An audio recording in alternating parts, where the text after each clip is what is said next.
les engrais, les matériels, les semences subventionnées. Vous imaginez bien que c'est important. Pas seulement pour regarder sur les rétroviseurs, mais pour mieux envisager l'avenir de la paysannerie, de l'agriculture dans ce pays. Sur des sujets comme les travailleurs du Fonds d'entretien routier autonome, FERA, dont certains courent derrière 10 mois, 12 mois d'arriérés de salaire. Sur des sujets comme vos collègues du Nord qui ont fait une étude et l'ont rendu public, ce qu'on pourrait communément appeler le scandale du sucre ajouté dans les produits Nido, Cerelac, fait par Nestlé. Étude qui a montré que le taux de sucre dans nos pays pour nos enfants, pour ces produits Nido et Cerelac, est beaucoup plus important que le taux de sucre aux pays du Nord, etc., etc. 6 propositions de mise sur pied de commission d'enquête parlementaire. Jamais le bureau de l'Assemblée nationale n'a décidé de convoquer les députés pour voir la suite à donner à ces 6 propositions de mise sur pied de commission d'enquête parlementaire. Quelle valeur voulez-vous que j'octroie à cet acte consistant à dire on va changer le règlement intérieur pour tel point? D'accord, le règlement intérieur, il est fondamental, il est important. Et je me suis battu aux côtés d'autres de mes collègues pour que ce règlement intérieur, qui est un faux, et ça a été dit par des députés qui étaient là avant nous. Nous nous sommes battus pour que ce règlement intérieur-là soit changé. Il n'est pas encore changé. Peut-être, je dis bien, c'est juste les points relatifs à la DPG. Mais, M. Ning, ce règlement intérieur-là est-il plus important que les milliers de travailleurs, autour de 25 000, qui courent derrière 3 mois, 4 mois, 10 mois, 12 mois, père, mère, soutien de famille, 12 mois d'arriérés de salaire? Est-il plus important que la santé de nos bébés, de nos nourrissons, en Afrique en général et au Sénégal en particulier? Du tout, mais il s'agit ici de voir un peu, d'avoir une visibilité sur la politique qui va être mise en œuvre par le gouvernement nouvellement installé il y a 4 mois. C'est vrai, c'est des questions, on vous connaît très dynamique sur ces questions-là, mais cette déclaration de politique générale, elle est attendue. C'est une obligation constitutionnelle, comme vous disiez tout à l'heure. Absolument. Je voulais juste montrer par ces propos l'hypocrisie qui caractérise notre Assemblée nationale, l'Assemblée nationale où je siège, et qu'en réalité, cette Assemblée nationale, en tout cas sa majorité, même si dans la majorité des députés de l'Assemblée nationale, il y a des femmes et des hommes de valeur que je respecte et pour qui j'ai énormément de valeur, de respect plutôt, la tête de cette Assemblée nationale, la majorité de cette Assemblée nationale n'est pas mue par des principes. C'est cela que je voulais montrer. Et dire aux citoyens sénégalais de ne pas se faire duper, de ne pas se faire déplumer par ce qui va se passer la semaine prochaine. Ce n'est qu'artifice politicienne. On verra, comme je dis, le contenu de ces changements et peut-être j'aurai un point de vue à donner par rapport à ça. Si effectivement, tout est mis en œuvre dans ce règlement intérieur pour que cette déclaration de politique générale se fasse. Je ne verrai aucun inconvénient, aucun problème à ce que le Premier ministre vienne présenter au peuple sénégalais à travers ses représentants ce qui va structurer la politique de l'exécutif dans les mois à venir. D'accord. Vous ne comptez pas donc l'en dissuader. Pourtant, certains dans votre camp pense que le Premier ministre devrait plutôt s'adresser à une majorité à l'Assemblée nationale. Ça passe nécessairement par une dissolution de l'institution et l'organisation certainement d'élections législatives anticipées. Vous parlez d'hypocrisie. Est-ce que donc vous allez dans ce sens-là? Cette Assemblée-là doit être dissoute? C'est votre point de vue? Il est évident qu'on ne va pas demander à la majorité Benno Bokk Yakaar de réviser les accords de pêche qui transforment nos pêcheurs de pêcheurs à passeurs vers l'Europe impérialiste. Ce n'est pas cette majorité qui va voter une loi pour réviser les accords de pêche. Ce n'est pas à cette Assemblée, à cette majorité, qu'on va demander, par exemple, de discuter du franc CFA, de la présence militaire étrangère, de nos rapports avec les institutions de Bretton Woods, ainsi que d'autres accords qui, en fait, sont explicatifs du niveau de l'appauvrissement, de l'oppression de notre peuple. Et donc, oui, il y a des ruptures, des transformations structurelles qui, si le président de la République et son Premier ministre veulent les faire, devront nécessairement passer par l'Assemblée nationale. Et donc oui, il faudra des députés qui comprennent, qui sont d'accord que oui, il faut sortir du franc CFA néocolonial, il faut sortir de ces accords de pêche qui font la part belle aux bateaux de l'Union européenne et qui cannibalisent nos pêcheurs artisanaux, etc., etc. Donc effectivement, il faut aller vers la dissolution de ces députés qui ont été élus pour un objectif bien déterminé, soutenir une politique d'oppression de notre peuple, soutenir une politique de rapine, soutenir une politique tout simplement néocoloniale. Maintenant, il faut la faire en temps voulu, conformément à la Constitution, conformément aux lois et règlements. Ouais, il se dit que le président de la République a saisi le Conseil constitutionnel dans ce sens pour voir un peu les modalités.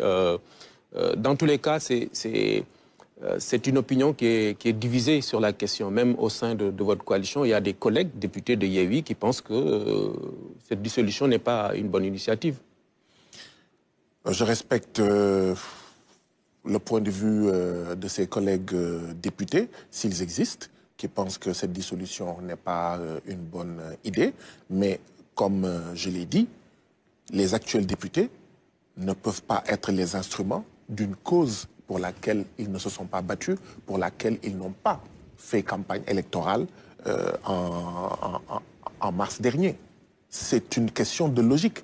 Vous n'allez pas demander à quelqu'un qui veut maintenir le franc CFA d'appliquer une politique contre le franc CFA. Vous n'allez pas demander à quelqu'un qui était d'accord pour que le français reste notre langue de travail, d'accord, de voter quelque chose pour renforcer nos langues nationales. C'est une question de bon sens, tout simplement. D'accord? Donc oui, il faut demander au peuple sénégalais, voulez-vous une majorité conforme à ce que vous avez dit le 24 mars 2024 ou voulez-vous maintenir la majorité qui existait ici avant le 24 mars pour poursuivre les politiques de détournement de deniers publics, les politiques de maintien du Sénégal comme satellite néocolonial. Vous êtes trop critique à l'égard de l'institution. Pourtant, vous siégez en tant que député. Tout récemment, en répondant à votre collègue Abdou Mbow, vous parliez par exemple d'une gestion financière qui ne serait pas orthodoxe. Pourquoi? Avez-vous des éléments de preuve de ce que vous affirmez? En fin 2022, à l'Assemblée nationale du Sénégal, il a été mis sur pied les différentes commissions de l'Assemblée nationale. J'ai été désigné par mes collègues premier vice-président de la commission contrôle et comptabilité de l'Assemblée nationale. C'était pour 12 mois. Monsieur Nying, êtes-vous au courant que pendant 12 mois, cette commission ne s'est pas réunie? Est-ce que c'est faire preuve d'esprit critique que de dire tout simplement ce n'est pas normal que les milliards que le peuple sénégalais a accordés à l'Assemblée nationale ne soient pas contrôlés? L'article 30 et l'article 31 du règlement intérieur de l'Assemblée nationale dit que cette commission doit présenter tous les 3 mois un rapport pour rendre compte à nos collègues de la gestion qui a été faite des milliards de l'Assemblée nationale. Et en fin d'année, il y a un rapport annuel. Donc 4 fois dans l'année, il devrait y avoir pour chaque trimestre un rapport et un rapport annuel. Du début à la fin de mon mandat de 12 mois, jamais il n'a été convoqué une réunion, jamais un rapport n'a été présenté, jamais les députés n'ont eu de compte rendu par rapport à la gestion de l'Assemblée nationale. C'est extrêmement grave. Dans un pays qui, je le rappelle, fait partie des 30 pays les plus appauvris de la planète. C'est tout simplement scandaleux, car au même moment, M. Nying, la Corée nous donne de l'argent à notre peuple. Le Japon donne de l'argent à notre peuple. Nous mendions à travers le monde. Nous, peuple sénégalais, nos dirigeants vont à travers le monde, en Russie, aux États-Unis, ailleurs, pour tendre la main. Vous pensez qu'il est normal de rabaisser autant notre peuple, d'aller mendier en notre nom, alors que l'argent qu'on vous confie, vous, élus, et parmi ces élus, les députés, vous ne le gérez pas, vous ne rendez pas compte, vous ne faites pas de la redevabilité et de la reddition des comptes. C'est tout simplement scandaleux, c'est tout simplement choquant. Et oui, je suis scandalisé, je suis choqué, et c'est mon rôle d'informer le peuple sénégalais pour lui dire, dans cette assemblée-là, on détourne, on vole votre argent. Carrément, vous êtes péremptoire. Au même moment où, oui, à Kataba 1, le CM Kataba 1 à Bignona, qui a fait 100% au BFM, n'a que des abris provisoires. Et il y a plein d'écoles comme ça au Sénégal où il y a des élèves qui vont dans des abris provisoires. Oui, c'est tout simplement scandaleux. Vous êtes formel, péremptoire, et il y a des détournements de deniers publics à l'Assemblée. Qu'est-ce qu'on cache? Qu'est-ce qu'on cache alors? Qu'est-ce qu'on m'a caché pendant 12 mois? À qui profite le crime de ce voile opaque qui entoure la gestion des deniers publics donnés à l'Assemblée nationale? Il y a bien quelque chose qu'on cache. Et ce qu'on cache, je le pense, c'est une très mauvaise gestion, c'est une gestion contraire aux intérêts du peuple sénégalais. Ouais, sauf que, bon, peut-être ce n'était pas l'objet. Ici, votre collègue a interpellé l'exécutif sur une affaire qu'on sait, qui concerne l'ONAS, la gestion de l'ONAS. Vous partagez quand même avec lui ce souci de transparence dans la gestion des deniers publics et dans l'attribution des marchés publics. Ça ne devrait pas poser problème en principe. Il n'y a aucun problème, M. Nying. Je vais vous faire une confidence. Mon collègue député, M. Abdoumbo, président du groupe parlementaire Benno Bokk Yakaar, si par extraordinaire, le gouvernement du Sénégal ne répondait pas à mon collègue député, président du groupe parlementaire Benno Bokk Yakaar, je serais à ses côtés pour dire, gouvernement du Sénégal, répondez par la force, vous n'avez pas de choix, au président Abdoumbo. Voilà. Je vais être clair, je vais être formel. Et je suis sûr que le gouvernement n'est pas pour faire dans la continuité par rapport à des comportements antidémocratiques. Cependant, j'ai le droit, je voulais profiter de l'occasion pour dire au peuple sénégalais, voilà un député qui sort de son long sommeil antidémocratique à l'Assemblée nationale du Sénégal, qui demande des comptes au gouvernement, et il en a le droit, et je le soutiens, et si on ne lui répond pas, je serai à ses côtés. Mais ce même député, il dirige la majorité qui refuse la reddition des comptes à l'Assemblée nationale. En réalité, les femmes et les hommes doués de raison ont bien compris mon propos. C'est pour dire, oui, il a le droit, oui, je le soutiens. Et si on ne lui répond pas, s'il décidait de marcher, je marcherai avec lui. Cependant, quand on balaie d'abord devant sa porte.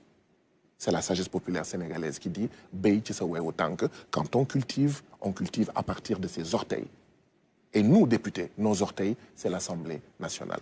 Mais qu'est-ce qui vous permet de penser que ces détournements-là supposés dont vous parlez sont l'œuvre de la majorité? L'institution parlementaire, c'est vrai, il y a une majorité, mais c'est un bureau, non? Non, c'est pour dire, de la même manière que le président du groupe parlementaire Benno Bokk Yakaar interpelle le gouvernement avec raison. Et je l'y encourage. J'encourage tous les députés à interpeller au besoin le gouvernement du Sénégal sur tel ou tel point. De la même manière qu'il interpelle ce gouvernement qui est mis sur pied depuis avril 2024. Pourquoi, depuis 2 ans, ce même président ainsi que ses collègues n'ont pas interpellé le membre de leur parti qui est président de l'Assemblée nationale par rapport à la gestion du budget de l'Assemblée nationale? C'est cela le propos. Et je crois que les Sénégalais ont bien compris ce sens, ont bien compris ce que je veux mettre sur la table et que je vais continuer à mettre sur la table. On ne peut pas être dans un pays où il y a des villages qui n'ont pas d'électricité, qui n'ont pas d'eau, qui n'ont pas de route. Médina Yoro Fula, tout un département, 0 mm de goudron. Et pendant ce temps, on vous donne des milliards, on nous donne des milliards, nous, députés du peuple, et on ne rend pas compte, on refuse systématiquement de rendre compte. C'est tout simplement scandaleux. S'il y a un pays sur la planète Terre où le budget de l'Assemblée nationale doit être géré de manière opaque, ce n'est pas au Sénégal, qui fait partie, encore une fois, des 30 pays les plus appauvris de la planète. Et ce sont des pratiques comme celles en cours à l'Assemblée nationale, dans la gestion du budget de l'Assemblée nationale. Ce sont ces pratiques-là qui font que nous n'avons pas suffisamment d'argent pour satisfaire les besoins des populations et que nous allons mendier au niveau international pour avoir de l'argent. Alors, pour clôturer ce chapitre relatif à l'Assemblée et éventuellement à la tenue d'élections législatives, il faut peut-être mesurer les conséquences d'une dissolution de l'institution. Il y a des délais à respecter. Il y a le processus de parrainage, disons le processus électoral dans son ensemble.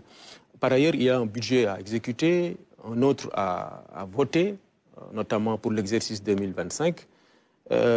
Tout cela rend donc l'exercice complexe, ou du moins les conséquences d'une dissolution de l'Assemblée nationale. Vous en pensez quoi? Je n'en pense absolument rien. J'attends que l'exécutif se prononce là-dessus. Je ne voudrais pas épiloguer sur des conjectures. L'exécutif n'a encore rien dit. Je préfère prendre mon mal en patience. Et quand l'exécutif dira que voilà ce qu'il veut faire, eh bien, je contribuerai à donner mon point de vue comme tout le monde. Mais pour l'instant, j'évite de parler sur des si.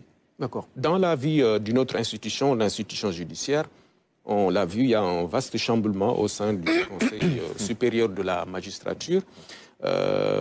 L'opposition y voit des indices graves et concordantes de la procédure de chasse aux sorcières. Je ferme les guillemets. Ça veut dire tout simplement que chaque fois que le président Macky Sall, de 2012 à 2024, a fait des chamboulements, a fait des affectations, ça veut dire que le président Macky Sall faisait des chasses aux sorcières. C'est ça que cela signifie. Parce que ce que le président Bassirou Diomaye Diakhar Faye a fait n'a rien d'extraordinaire, n'est en rien différent de ce que, à plusieurs reprises, pendant ces 12 ans du magistère du président Macky Sall, n'est en rien différent de ce que le président Macky Sall a eu à faire. Donc c'est cela que ça signifie dans un premier temps. Dans un deuxième temps, je ne comprends pas cette agitation. C'est quoi une sorcière? Si une sorcière, c'est quelqu'un qui a volé l'argent de ce pays, il y aura une chasse des détourneurs de ce pays. Si une sorcière, c'est ceux-là qui ont pillé ce pays, qui ont posé des actes de haute trahison, oui, il y aura une chasse à ceux-là qui ont posé des actes de haute trahison. Nous ne devons avoir aucun complexe. La loi devra être respectée dans toute sa rigueur. La Constitution devra être respectée par le Premier ministre, par le Président de la République et par son gouvernement. Mais nous serons intransigeants, y compris vis-à-vis du Président de la République, du Premier ministre et de son gouvernement, sur la reddition des comptes. Ouais, parce que c'est de cela qu'il s'agit. Pas pour se retrouver dans la même situation qu'en 2012, où sur une liste de 25 personnes, il n'y en a eu qu'une seule qui a été pourchassée et qui a été, à mon avis, illégalement et illégitimement exilée, d'accord, au Qatar. Donc, nous ne voulons pas nous retrouver dans cette situation-là. Cependant, personne ne nous fera avoir de complexe et nous devons l'assumer devant le peuple. Vous, peuple sénégalais, qui n'avez pas d'électricité, qui n'avez pas d'eau, qui n'avez pas de route, qui n'avez pas suffisamment de sages-femmes, d'infirmiers, d'écoles, etc., cet argent-là, une partie de cet argent est dans ce pays, il est entre des mains. Si des enquêtes, des informations judiciaires attestent que tel individu a pillé ce pays et que cet argent est encore avec lui, nous irons le chercher. Vous avez prononcé le mot, il s'agit d'une reddition des comptes, qui est un exercice normal en démocratie. Maintenant, il y a ce qu'on appelle la manipulation de la justice. C'est quelque chose que vous avez vous-même dénoncé dans le temps. Aujourd'hui, au pouvoir, il ne faudrait pas peut-être tomber dans les mêmes travers. Ce qui fait penser à une chasse aux sorcières, peut-être c'est dans les mouvements, ce qu'on a constaté, par exemple des juges qui ont eu à gérer les dossiers politico-judiciaires qu'on a connus dans le temps, qui ont été affectés à Tamba et peut-être d'autres promus. Quand je suis devenu fonctionnaire au ministère de la Santé et de l'Action sociale, j'ai été affecté à Sédhiou, à l'hôpital régional de Sédhiou. Oui. J'y suis allé. Je ne suis pas de Sédhiou. Je ne connaissais pas Sédhiou. J'y suis allé. Quand on m'a affecté ailleurs, à Bunkiling, j'y suis allé. Quand on m'a affecté à Dakar, j'y suis allé. Mais à un moment donné, j'ai refusé. Vous savez pourquoi j'ai refusé? Oui. Parce qu'en 8 ans, je suis le seul fonctionnaire à avoir été affecté 6 fois. Ça, c'est du harcèlement. Ça, c'est de la persécution. Ça, c'est de la manipulation. Mais sur quelle base va-t-on parler de manipulation pour l'instant? Entre 24 mars 2024 et maintenant, il n'y a même pas 6 mois. Et en 6 mois, tous ceux qui ont été emprisonnés, tous ceux qui sont membres du parti ou de la coalition de l'ancien président sont allés, se sont retrouvés à la police ou à la gendarmerie sur la base de convocation. J'ai été emprisonné 6 fois par le président Macky Sall en 12 ans. Jamais on ne m'a donné de convocation. On m'a pourchassé dans ce pays-là pour m'arrêter, pour m'attraper et m'amener manu militari à la police et à la gendarmerie. Donc, il y a déjà des changements.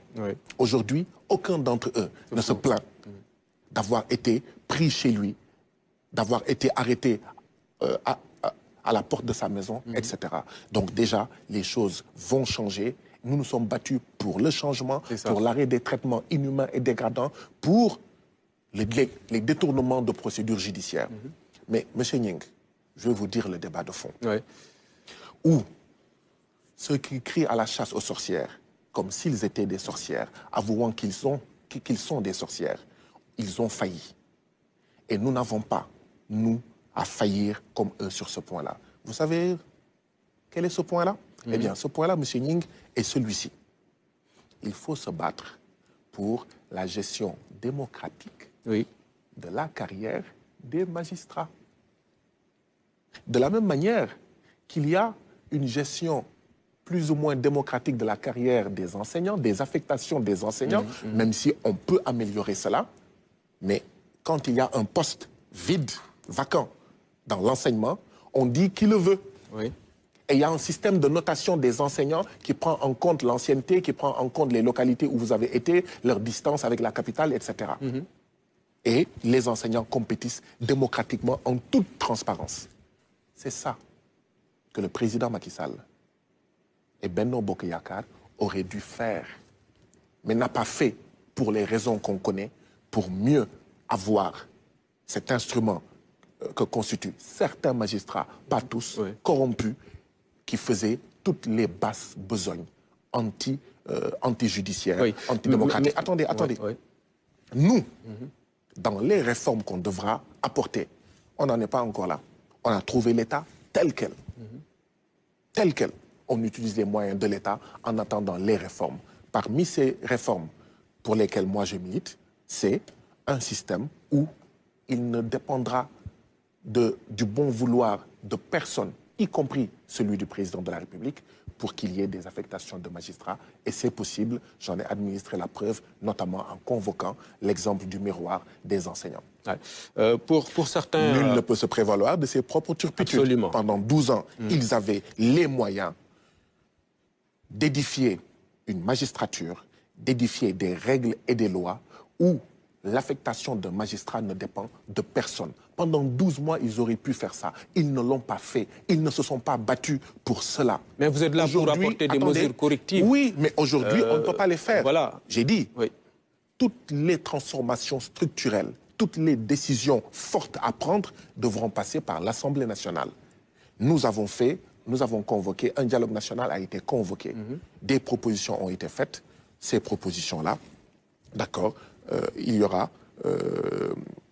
l'exécutif va voir comment les mettre en œuvre. Mais pour l'instant, ce sont les lois qui sont existantes, qui vont être utilisées. Et encore une fois, c'est mon avis personnel. Je pense que le bon à faire à notre magistrature, c'est que la carrière ne dépend de personne, sinon que d'éléments les plus objectifs qui soient. D'accord. Pour apporter des solutions, certains pensent que le président de la République devrait quitter la présidence du Conseil supérieur.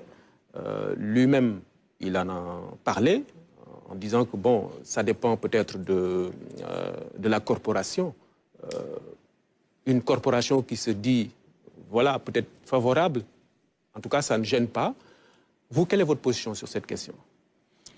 Ma position, déjà, c'est qu'il faut quitter le Conseil supérieur de la magistrature.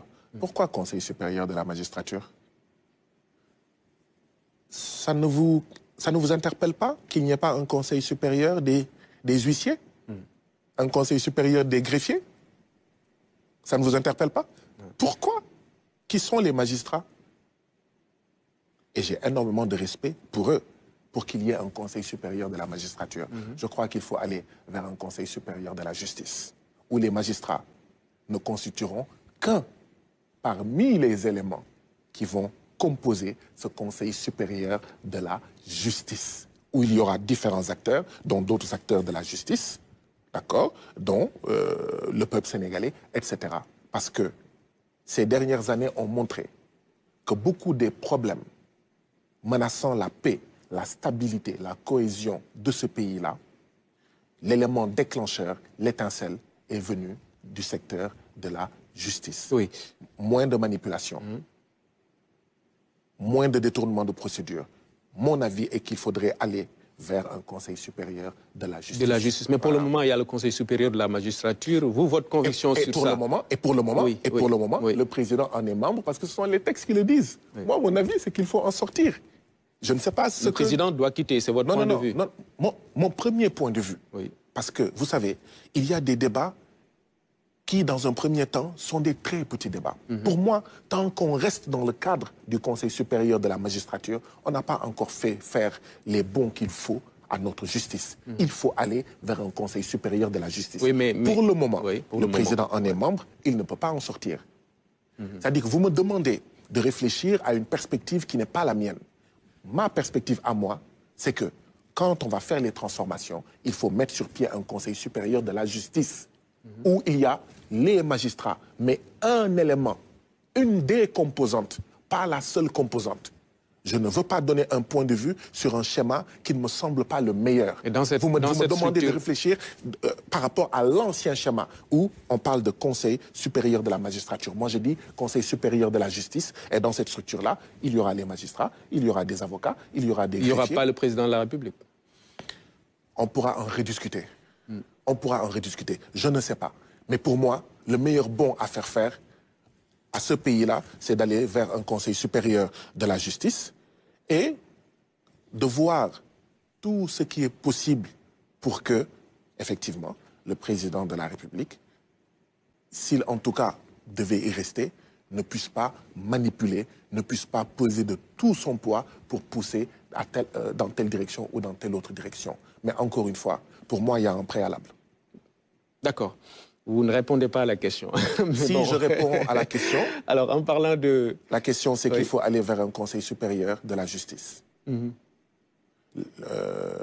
La réponse, plutôt, c'est d'aller vers le Conseil supérieur de la justice. La réponse, c'est que nous nous sommes battus pour que un président ne puisse pas dire « j'ai mis le coude » ou « je n'ai pas mis le coude » sur des dossiers qui sont pendants devant la justice. En parlant de nomination, le débat ne s'arrête pas. Au début, on a parlé de cette question relative aux appels à candidature. Il y a ensuite l'épisode de la ministre des Affaires étrangères et sa fille et son époux.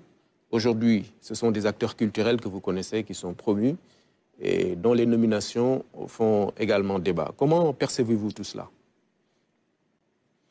Je pense tout bonnement que nous avons un peuple avec énormément de maturité, un peuple très critique, et j'encourage cet esprit critique. Pour moi, tout ce débat-là, il faut le considérer comme, en fait, des sonnettes d'alarme, comme l'expression d'une exigence de ce peuple, conforme à ce pourquoi on s'était battu, à savoir opérer des ruptures. C'est ça. Des explications ont été données pour les cas, je crois, des ministres auxquels vous avez fait allusion. Tous les deux ont pris la parole. Il y avait des informations qui étaient véhiculées. Quand ces ministres ont pris la parole, on s'est rendu compte qu'il n'en était absolument rien. Mais je dis tout simplement que j'encourage cet esprit critique de notre peuple Parce que c'est à ce peuple-là d'être la sentinelle de notre propre victoire. Je rappelle que le calife Omar, quand il a été désigné Omar, justement, homonyme, oui. Omar, votre homonyme, a dit, en résumé, je suis élu, mais si jamais je dévie, critiquez-moi. Je crois que c'est dans ça qu'on est. Nous ne sommes plus dans le paradigme ancien où une critique, une remarque devrait nous amener en prison, etc. Je pense que le peuple sénégalais doit assumer pleinement son rôle de veille, de sentinelle de sa victoire du 24 mars. C'est comme ça que je le considère. Et vous pensez que les choix, généralement, sont judicieux? Je pense que, globalement... Dites d'offres qu'il y faut, par exemple, dans des structures comme le Grand Théâtre ou le conseil d'administration des cultures urbaines? Cela ne me dérange pas, cela ne me choque pas. Pour moi, ce que j'attends de tous ceux qui ont été nommés, c'est qu'ils sachent qu'ils ne sont pas là pour s'enrichir, qu'ils ne sont pas là pour détourner, qu'ils ne sont pas là pour voler, qu'ils ne sont pas là pour faire ce qui se faisait avant. Ils sont là pour être à l'écoute du peuple sénégalais. Ils sont là pour recevoir ce peuple sénégalais. Ils sont là pour opérer ces ruptures pour sortir du sous-développement et d'un système d'appauvrissement. Et donc, oui, nous les attendons, nous les surveillons. Moi, à partir de l'Assemblée nationale, c'est mon rôle. Le peuple aussi joue son rôle de veille, de sentinelle. Et voilà, ils n'ont pas droit à l'erreur, ils n'ont pas droit à décevoir, ou en tout cas à nous ramener en arrière.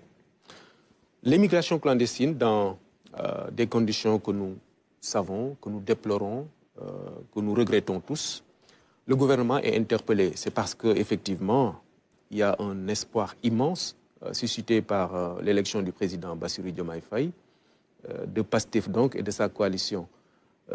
Mais le problème reste entier. Est-ce à dire que des solutions n'existent pas? Je suis très heureux de voir que certains de nos concitoyens évaluent, jugent ces 4 mois du magistère du président Bassirou Diomaye Diakhar Faye à l'aune des 12 ans du président Macky Sall. En réalité, c'est ce qui est en train de se dérouler. Oui, parce qu'on a voulu un changement. C'est normal. Oui, mais je dis, c'est quand même incroyable qu'on puisse mettre sur le même pied 12 ans du magistère du président Macky Sall et 4 mois du magistère du président Bassirou Diomaye Diakhar Faye. On ne peut pas les comparer, ça c'est un. On ne peut pas les comparer. On pourra comparer 12 ans du président Bassirou Diomaye Diakhar Faye à 12 ans du président Macky Sall. En 4 mois, les ruptures qu'il faut pour peser sur des éléments structurels, dont celui que vous venez d'évoquer, à savoir l'immigration irrégulière, en 4 mois, c'est difficile, voire impossible, d'accord, de pouvoir transformer radicalement les choses. Je crois qu'il y a petit à petit des choses qui sont en train d'être faites, d'accord. Il faudra un certain temps pour que ça puisse impacter des événements, des phénomènes comme l'immigration irrégulière. Mais en 4 mois, c'est impossible. Parce que les raisons de cette immigration irrégulière ont des causes... l'immigration irrégulière a des causes structurelles. En 4 mois, pas possible de transformer cela. On va y arriver, on va y aller. Je crois que... Mais quand même, vos adversaires vous rappellent souvent le discours que vous avez eu à tenir à l'époque. Parce que c'est un phénomène qui ne date pas d'aujourd'hui. Il y en a eu. Et ce qu'on vous rappelle souvent, c'est que bon, vous imputez la responsabilité au régime précédent, leur disant que bon, voilà, c'est parce qu'il n'y a pas de travail que les jeunes partent en mer. Ce qui n'est pas faux. Mais en quoi avoir dit cela est-il mauvais au point qu'on nous le rappelle? Est-ce qu'en 4 mois... C'est parce que aussi, eux, à votre place aujourd'hui, ils peuvent dire que vous n'avez pas de solution à ce problème. Mais ils peuvent le dire. Maintenant, c'est au peuple de trancher. Est-ce qu'en 4 mois, il est possible de résoudre, de transformer structurellement ce qui a pris 12 ans, même plus de 12 ans, pour créer des monstres comme l'immigration irrégulière. Mon avis est que ce n'est pas possible. Eux, ils pensent que c'est possible. Au peuple de trancher, est-ce que qui de nous ou d'eux est responsable? Non, a raison. Je pense que 4 mois, c'est trop court, ce n'est pas encore suffisant pour pouvoir impacter durablement sur ce phénomène qu'est l'immigration irrégulière. Les mois à venir vont nous dire dans quelle direction on va aller. Mais quand, en fait, vous vous mettez à importer la majeure partie des choses que vous utilisez, mais oui, vous exportez vos emplois. C'est une question de bon sens, M. Nying. Et l'avoir dit à l'époque, ce n'est pas mauvais. Et nous continuons à le dire. Moi, en tout cas, je continue à dire que oui, tant que nous avons des pays qui signent les accords de partenariat économique, les 185% de marchandises de l'Union européenne qui entrent dans nos pays, nos entreprises vont fermer boutique.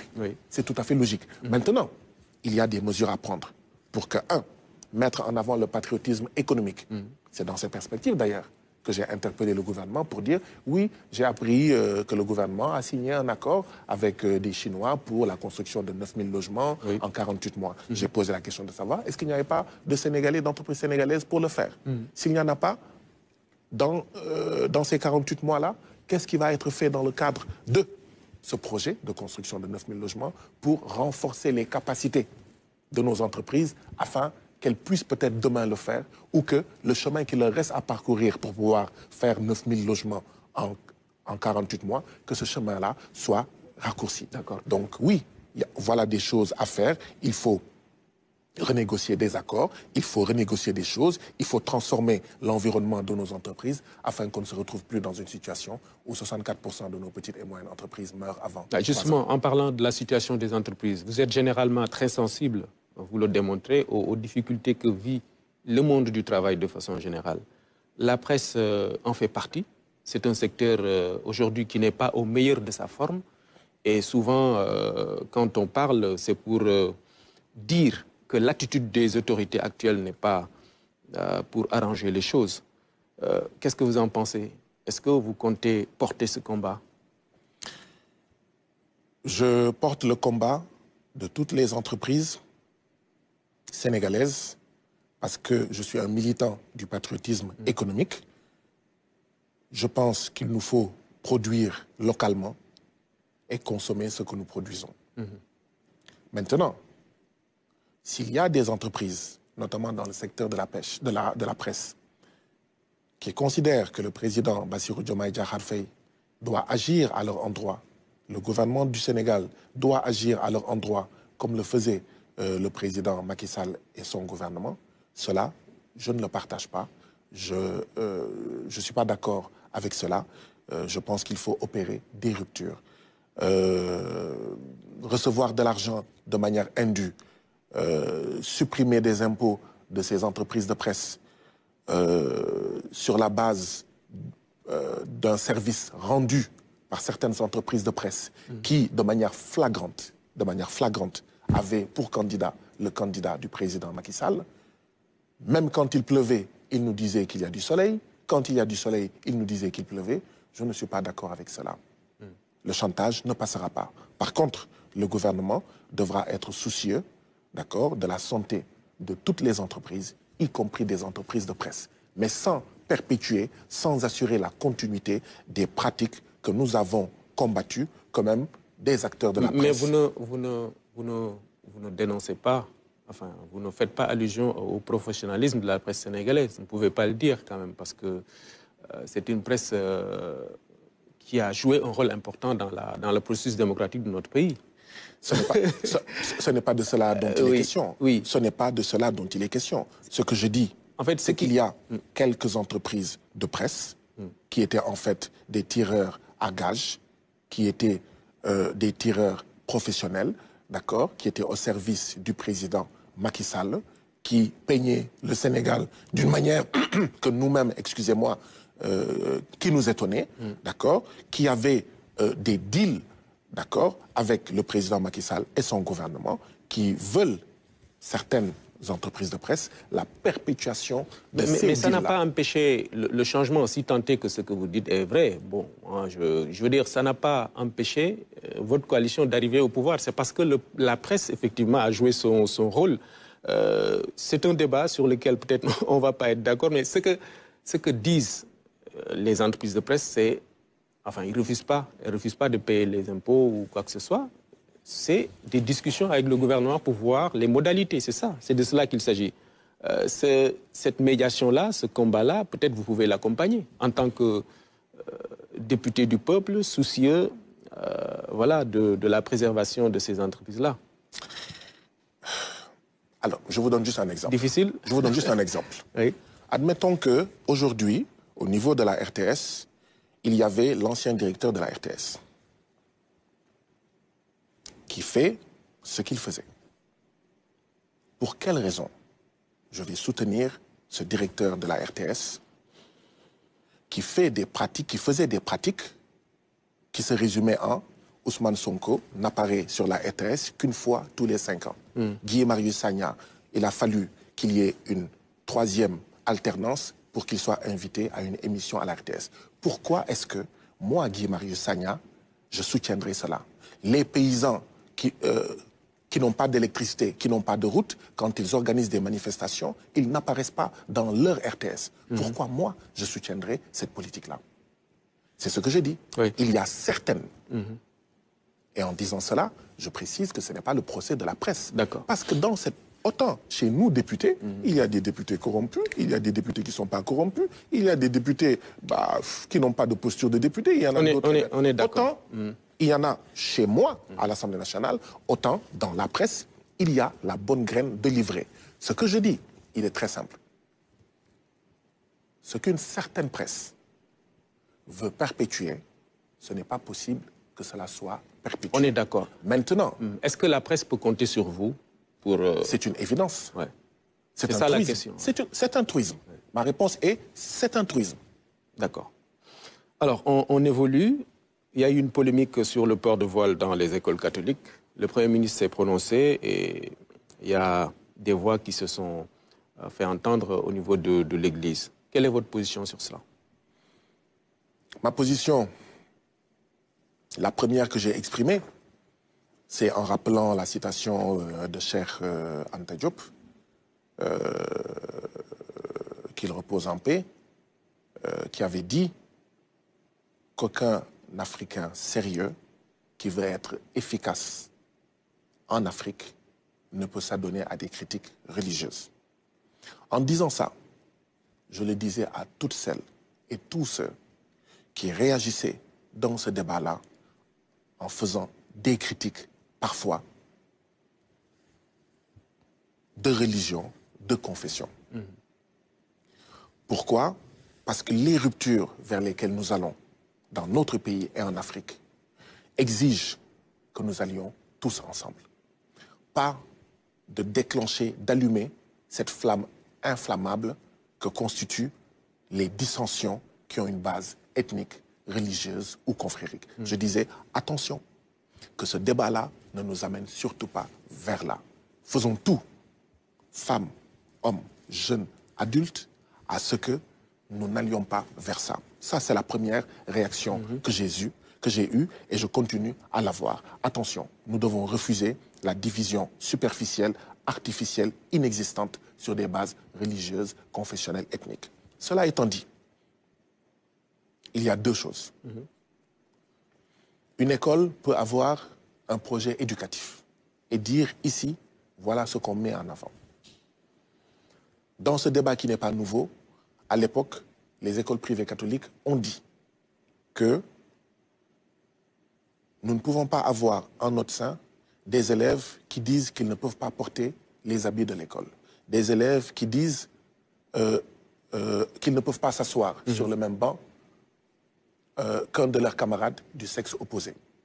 Qu'ils ne veulent pas se mettre dans les rangs avant d'entrer en classe et en ayant des élèves de sexe opposé devant et après eux. Que ce n'est pas leur projet éducatif.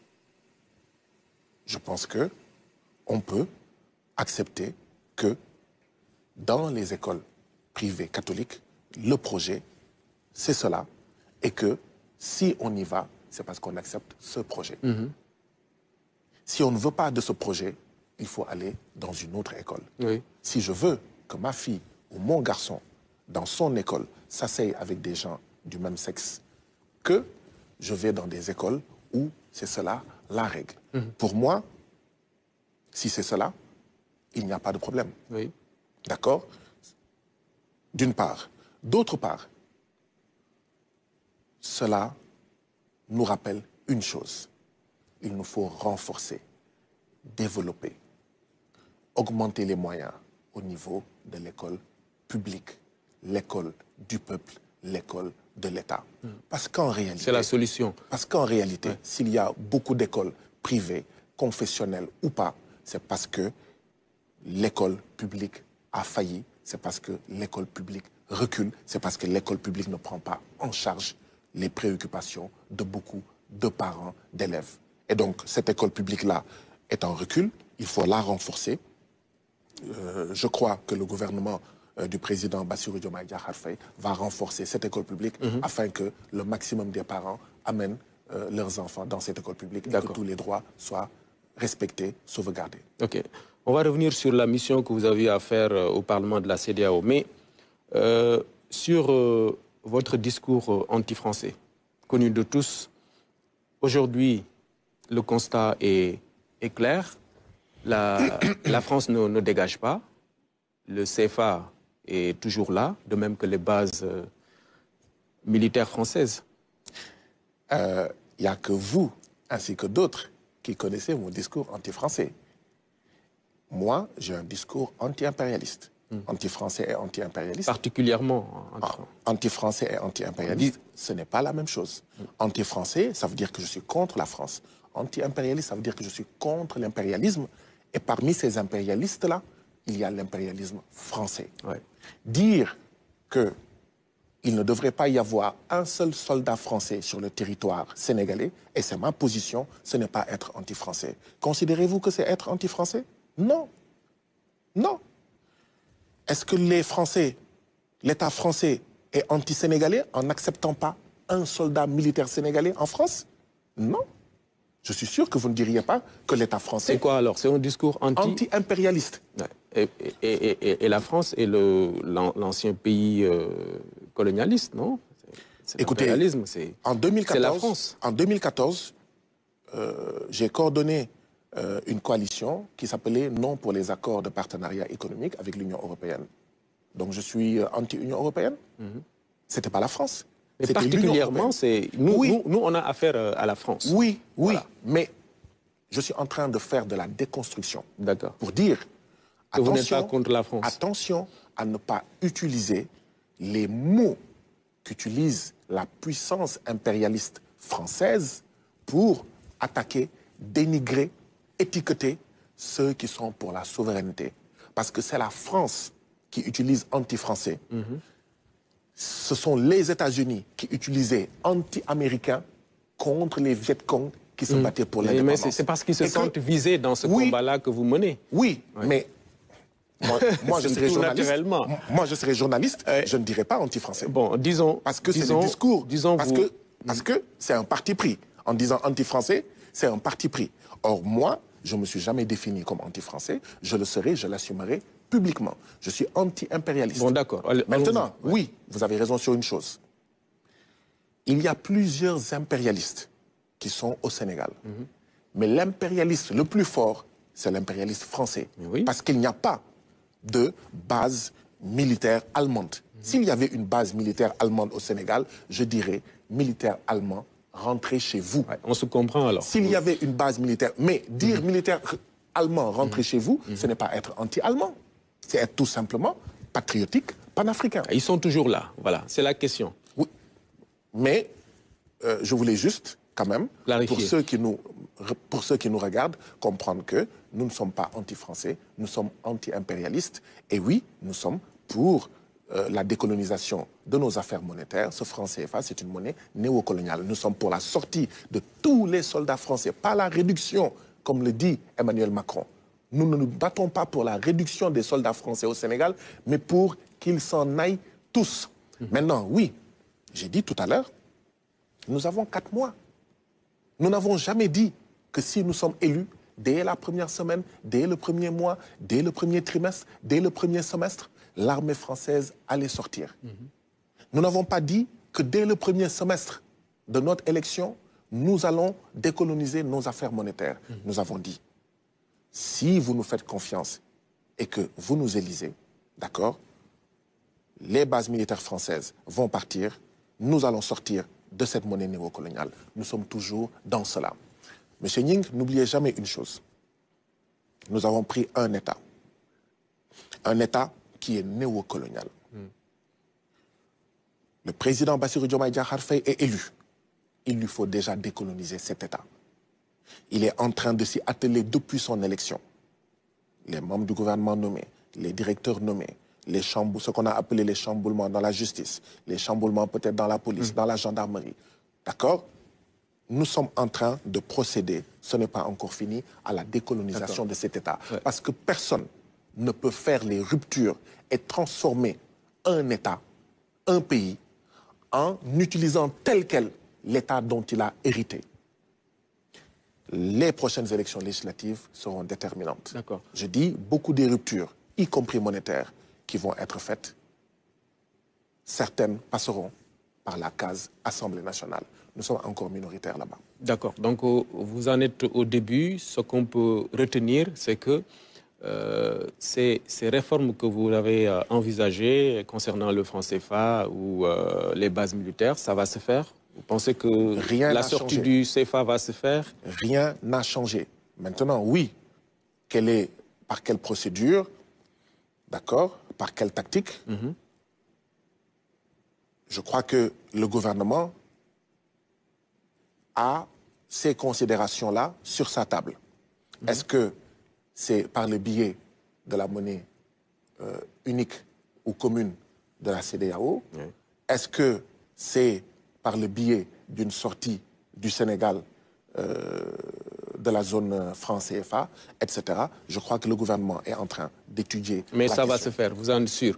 C'est ce que nous avons défendu. C'est ça la position aujourd'hui encore. Et c'est ce que nous défendons.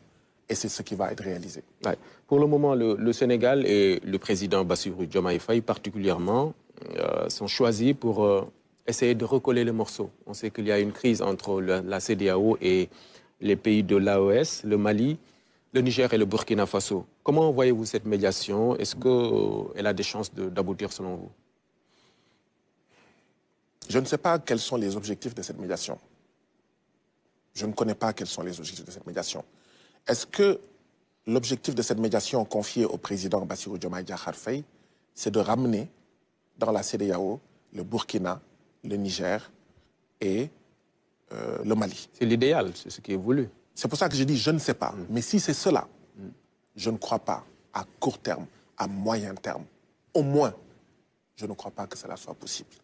Parce que malheureusement, cette CEDEAO-là a créé ces dissensions, a créé sa scission. En n'étant pas aux côtés des pays en proie au terrorisme. Une partie du terrorisme manipulée par des pays impérialistes, dont la France. Quand ces pays-là ont eu besoin de la CEDEAO n'était pas là. Et vous me permettez d'ailleurs de présenter mes condoléances à nos sœurs et frères du Mali,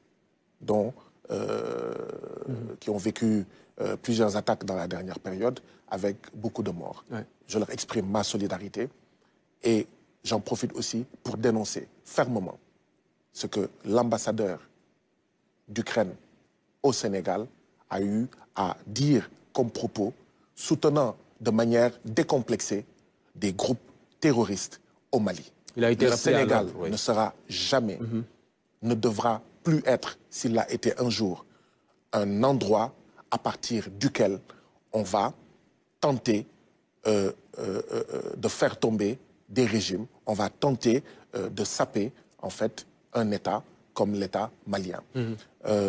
Cela étant dit, je crois que c'est la CEDEAO elle-même, à partir de la posture néocoloniale de ces chefs d'État, qui ont créé cette dissension et qui ont provoqué le départ du Mali du Burkina et du Niger. Est-ce que le président Bassirou Diomaye Diakhar Faye pourra les ramener? Je ne crois pas. Vous êtes pessimiste. Je ne crois pas. Mais encore une fois, je dis, je ne sais pas, est-ce que c'est cela la mission? Par contre, si tant est que la CEDEAO veut encore servir à quelque chose, elle devra éviter qu'aucun de ses États membres ne soit des bases à partir desquelles le Niger, le Burkina, le Mali vont être attaqués.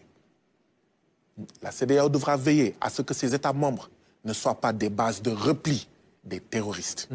Devra aussi éviter à ce que l'ancienne puissance coloniale, néocoloniale, qu'est la France, n'opère à partir de ses États membres. Si tant est qu'on veut donner une chance, un jour, dans 3 ans, dans 5 ans, dans 10 ans, je ne sais pas, de se retrouver. De ne surtout pas montrer de l'inimitié à l'endroit du Mali, du Burkina et du Niger. D'accord. Ils doivent être soutenus. Des actes doivent être posés pour leur dire la CEDEAO n'est pas votre ennemi. Ces États membres ne sont pas vos ennemis. Et aucun de vos ennemis n'opérera à partir de nous, États membres de la CEDEAO. Ça doit être clair. Si ce n'est pas fait, c'en est fini. Oui. Ad vitam aeternam, d'une possibilité, un jour, de pouvoir se retrouver. Parce qu'on a vu des familles se casser, se disloquer et se retrouver. Oui. Et ce qui se passe au niveau de la CEDEAO, ce n'est pas propre à l'Afrique de l'Ouest.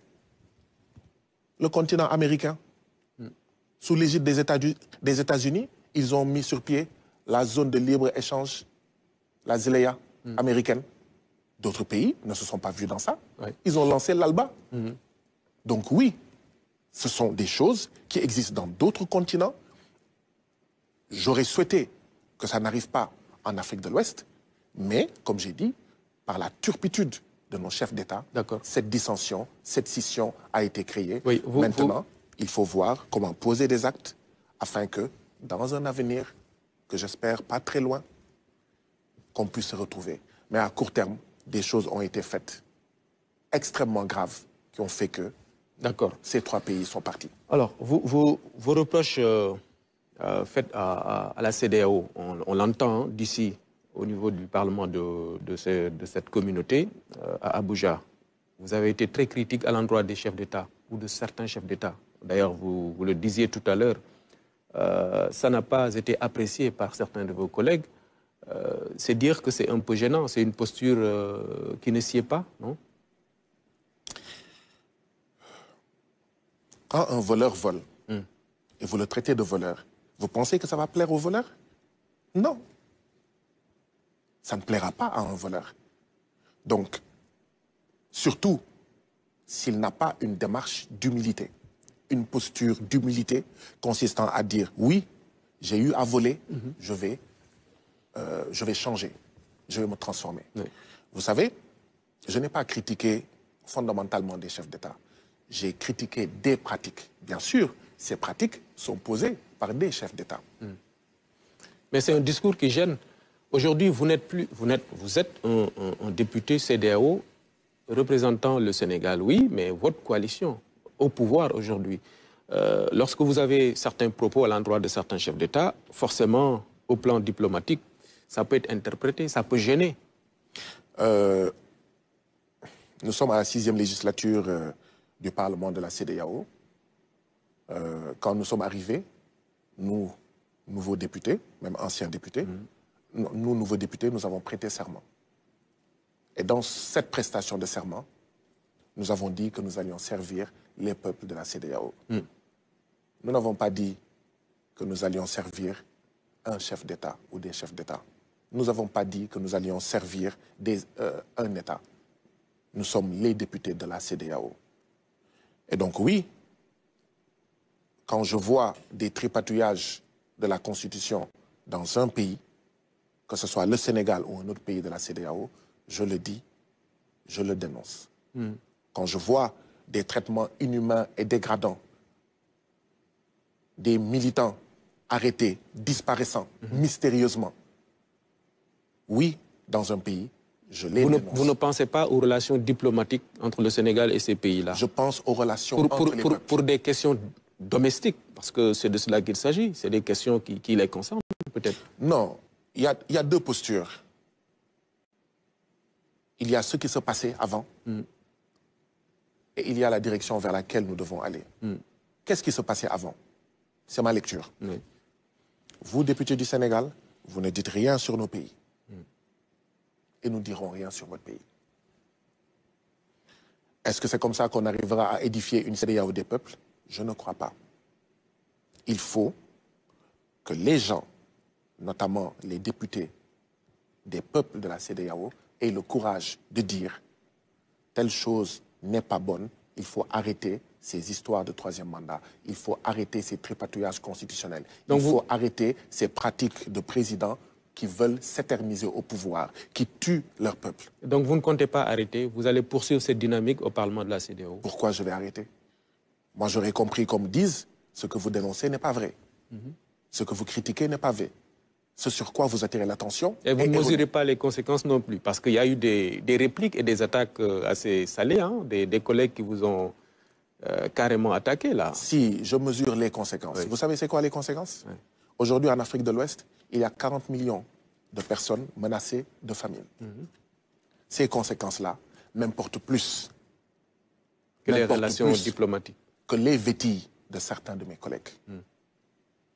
40 millions d'Africains de l'Ouest menacés de faim, dont 16 millions d'enfants de moins de 5 ans. Cela m'importe plus que les djefours de certains de mes collègues et les djefours de certains chefs d'État. Merci beaucoup, honorable, d'être venu. C'est moi qui vous remercie. Guy Marius Sagna, député Yewwi Askan Wi et au Parlement de la CEDEAO. Merci, mesdames, messieurs, d'avoir suivi cette émission. Rendez-vous dimanche prochain.